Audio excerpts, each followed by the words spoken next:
Monsieur le juge, je vous demande de me pardonner, comme de raison.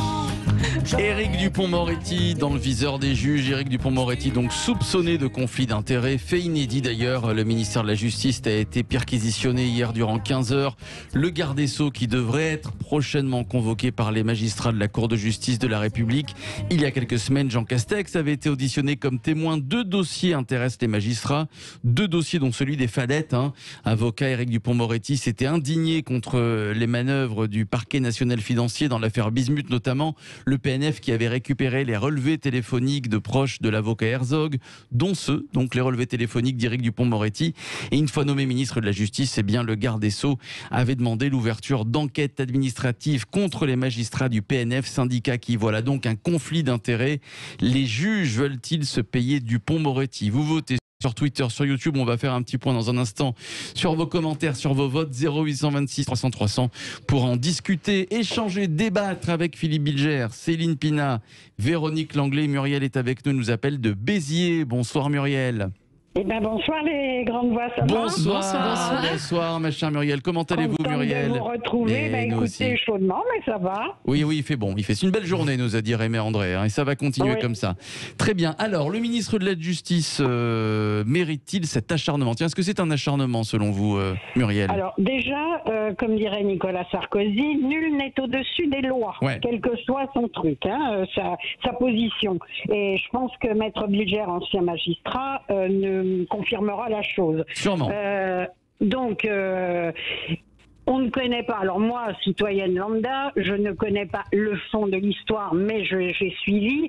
Je pense, alors acharnement, certainement, mais dans le sens où il s'est quand même mis à dos toute la magistrature. Déjà, rien que déjà la campagne qu'il a fait, la façon dont il parle, la façon dont il leur a déclaré la guerre. Donc, si ils ont des billes, c'est normal qu'ils soient interrogés comme tout citoyen. Voilà. Maintenant, à lui de répondre. Mais enfin, ce que j'ai trouvé un peu loquace, c'est le fait d'ouvrir des anciens coffres qui dataient des... Parlez bien dans votre téléphone, Muriel, on vous entend pas très bien. Ah ben non, pourtant... Ah bon, d'accord. Alors ça doit être moi, alors je dois avoir un petit problème. Oui, alors vous avez raison. C'est vrai que quand dans la perquisition, ils ont été assez loin. Tiens, Philippe Bilger, ça vous a choqué là, ce que dit Muriel? L'ouverture des coffres. Je crois que Muriel, à sa manière, a totalement raison. Je voudrais rester factuel et procédural.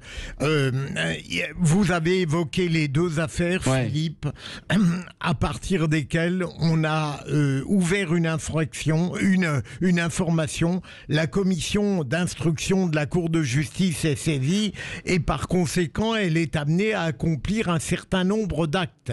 Ce possible conflit d'intérêts relève de la manière dont l'avocat Dupond-Moretti a eu 2 affaires et que le ministre a traité alors que probablement il pouvait faire autrement. Mais la perquisition qui a duré 15 heures au ministère de la Justice est un acte bien sûr qui a surpris, qui a duré longtemps, mais qui relève dans les procédures d'une administration en quelque sorte normale de la justice, puisque il y a également une perquisition à Lille et donc je note que le garde des Sceaux lui-même, à ma connaissance, n'a pas protesté contre ces diligences qui relèvent d'une administration normale de la justice dès lors qu'elle est saisie d'un possible conflit d'intérêts.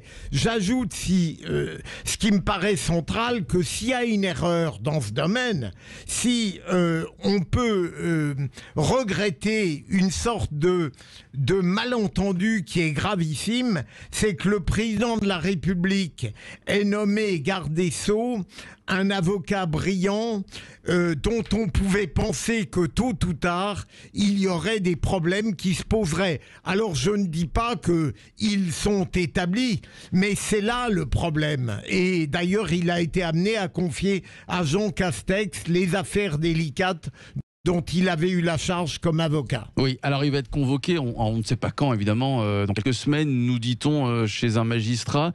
C'est embêtant dans Céline Pina pour Emmanuel Macron d'avoir un ministre de la Justice peut-être mis en examen d'ici quelques semaines. Qu'est-ce qu'il doit faire ? Bien sûr que ce serait embêtant. L'image est d'ores et déjà désastreuse. Oui. C'est-à-dire que rappelons-nous quand même à quel moment justement Emmanuel Macron nomme Monsieur Dupond-Moretti ministre de la Justice. Il le fait justement au moment où Dupond-Moretti attaque de façon très très violente le ministère de la Justice et le parquet.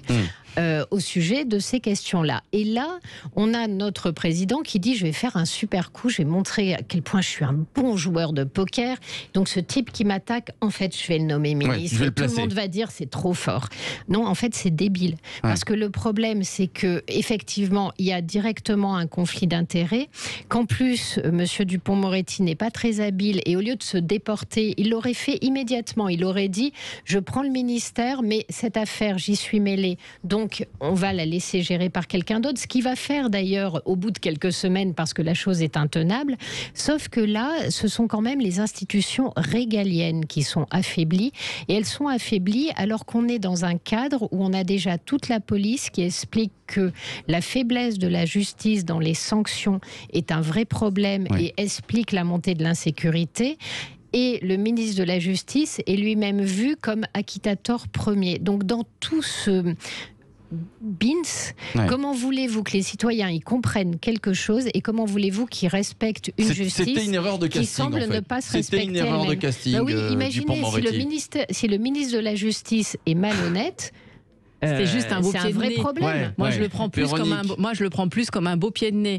Après, pour se positionner, pour savoir s'il doit rester ou pas, là encore, moi je dis qu'il faut laisser la justice faire. Oui, mais parce qu'on n'est pas juge nous-mêmes et on ne peut pas se positionner de la sorte. Mais c'est vrai que quand il a été nommé garde des Sceaux, moi j'étais la première à être surprise. Philippe Bilger, on est d'accord que c'est pas possible, un ministre de la Justice mis en examen s'il l'est dans quelques semaines. Non, mais bien sûr, mais ceci dit, avec Emmanuel Macron, tout est possible. Hein. Oui, c'est vrai. Ça serait presque comique. On a des ministres qui ont échoué lors des régionales.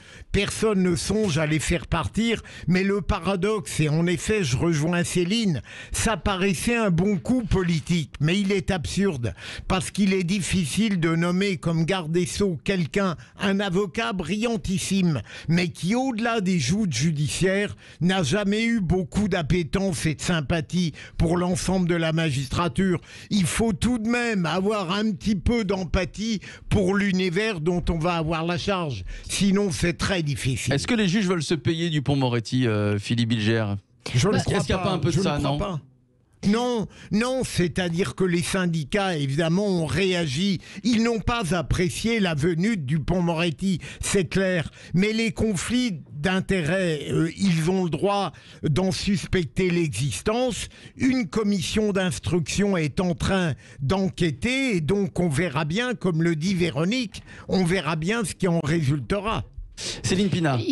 Je pense qu'ils se le font quand même un peu et c'est quelque part de bonne guerre, mais ils se le font aussi parce que on a une justice qui est dans un état absolument déplorable et que on aurait bien aimé entendre Monsieur Dupond-Moretti. Alors il a essayé de travailler sur le budget de la justice, mais on peut pas dire qu'aujourd'hui on ait énormément d'annonces sur cette justice de proximité qui fait mal son travail, sur des Français qui ont d'énormes doutes par rapport à leur justice. Et là on voit quelqu'un qui semble se préoccuper de ses affaires personnelles et pas du tout du triste état de la justice et du besoin très fort de sanctions que manifestent les Français. Donc il ne fait pas son travail et on le retrouve dans des histoires abracadabrantesques. Et il lui reste 10 mois donc. C'est quand même une situation très paradoxale. Les juges veulent-ils se payer Éric Dupond-Moretti ? Vous dites oui à 65% sur le compte Twitter de Sud Radio.